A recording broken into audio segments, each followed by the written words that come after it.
The Celebrated Jumping Frog of Calaveras County by Mark Twain. In compliance with the request of a friend of mine who wrote me from the East, I called on good-natured, garrulous old Simon Wheeler and inquired after my friend's friend, Leonidas W. Smiley, as requested to do, and I hereunto append the result.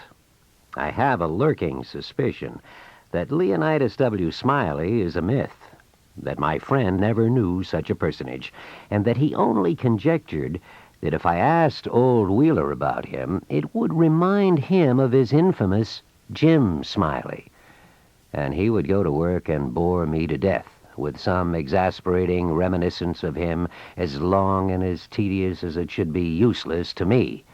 If that was the design, it succeeded.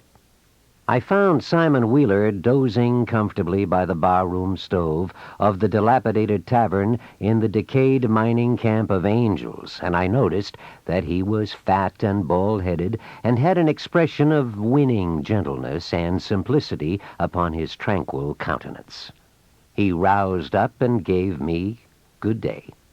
I told him that a friend of mine had commissioned me to make some inquiries about a cherished companion of his boyhood named Leonidas W. Smiley, Reverend Leonidas W. Smiley, a young minister of the gospel, who he had heard was at one time a resident of Angel's Camp.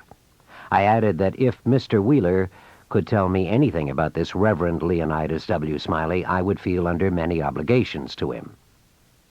Simon Wheeler backed me into a corner and blockaded me there with his chair, and then sat down and reeled off the monotonous narrative which follows this paragraph.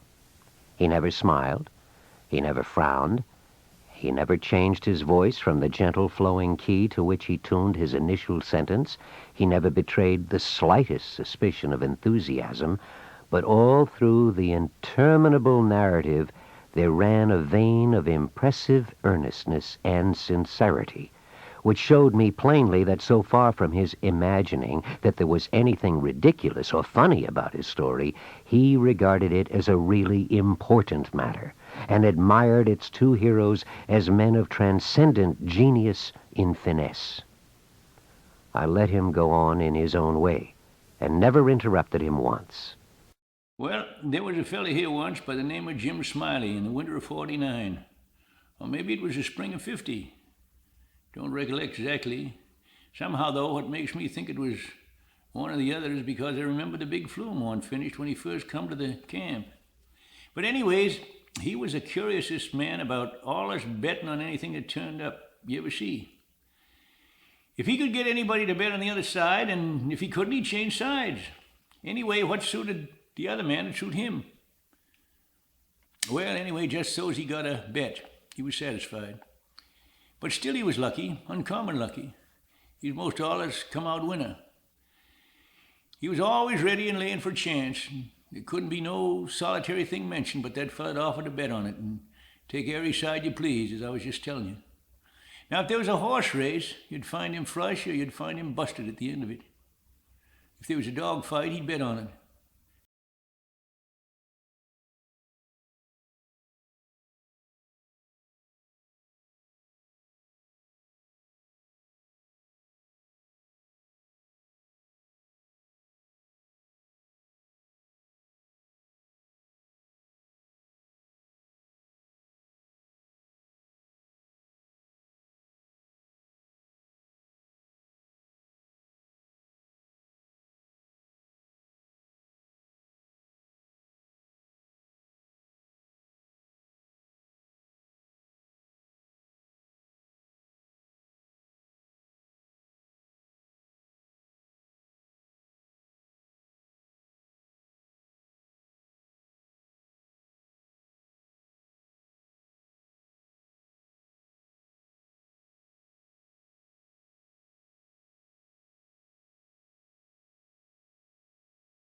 Smiley says, "Well, that's all right, that's all right. If you'll hold my box a minute, I'll go and get you, frog." So the fella took the box and he put up his $40 along with Smiley's and sat down to wait. So he sat there a good while thinking and thinking to himself, and then he got the frog out and he prized his mouth open and took a teaspoon and filled him full of quail shot. Filled him pretty near up to his chin and set him on the floor. And Smiley, he went to the swamp and slopped around in the mud for a long time. Finally catched a frog and he fetched him in and he gave him to this fella and says, "Now if you're ready, set him alongside of Daniel with his forepaws just even with Daniel's. Now I'll give the word." Then he says, "1, 2, 3, git!" And him and the fella touched up the frogs from behind, and the new frog hopped off lively, but Daniel gave a heave and hoisted up his shoulders so, like a Frenchman. But it wasn't no use, he couldn't budge. He was planted as solid as a church, and he couldn't no more stir than if he was anchored out. Smiley was a good deal surprised, and he was disgusted too, but he didn't have no idea what the matter was, of course. The fella took the money and started away, and when he was going out the door, he sort of jerked his thumb over his shoulder so at Daniel and says again, very deliberate, "Well," he says, "I don't see no pints about that frog that's any better than any other frog." Well, Smiley, he stood scratching his head and looking down at Daniel a long time, and at last he says, "I do wonder what nation that frog throwed off for. I wonder if they ain't something the matter with him. Appears to look mighty baggy somehow." And he catched Daniel by the nape of the neck and he hefted him and says, "Why, blame my catch if he don't weigh 5 pounds. He turned him upside down and he belched out a double handful of shot. And then he see how it was, and he was a mannish man. He set the frog down and he took out after that fella. But he never catched him.